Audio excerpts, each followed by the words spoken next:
It's kind of funny. I obviously old school with a stack of papers, but I really like the address only submissions. I think I've gotten more clients out of address only submissions.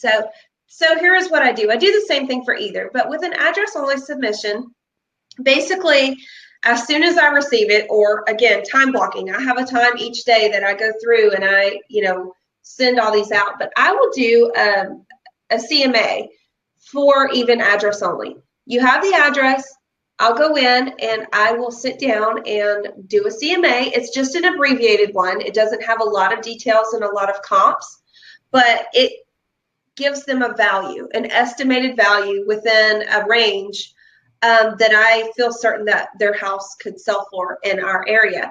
And I will print it out.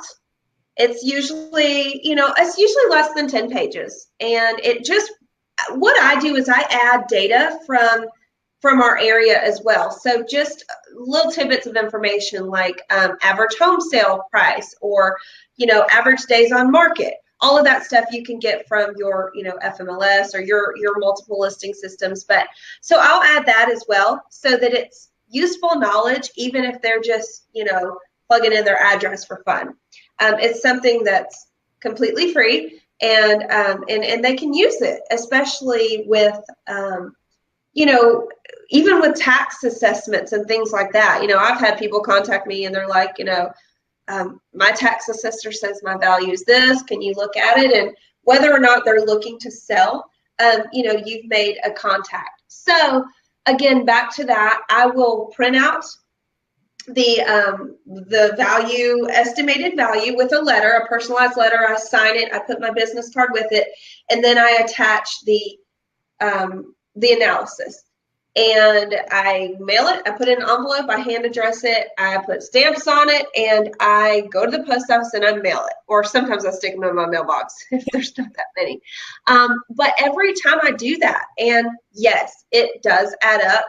But I'm telling you, when they receive it in their hands in the mailbox, first of all, they open it because they're like, okay, who is Gina Wade? And it's hand addressed. So, hey, somebody took the time to write the address on there and it's stamped. And I get like a cute stamp. Like, first of all, if it's got something cute on it, like these are my most current stamps right now. Those are awesome. It just draws their attention. It's a tiny little touch.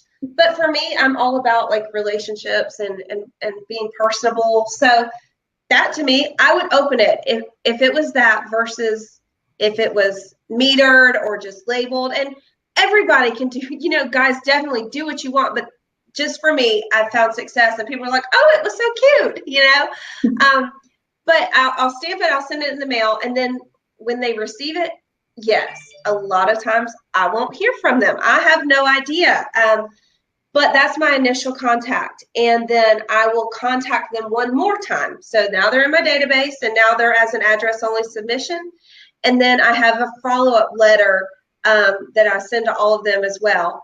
And then once that's done, I don't spend any more money on the mailers and all of that. But sometimes in between those steps, you get an email address or a phone call or something else and you move them, to a new bucket to start cultivating.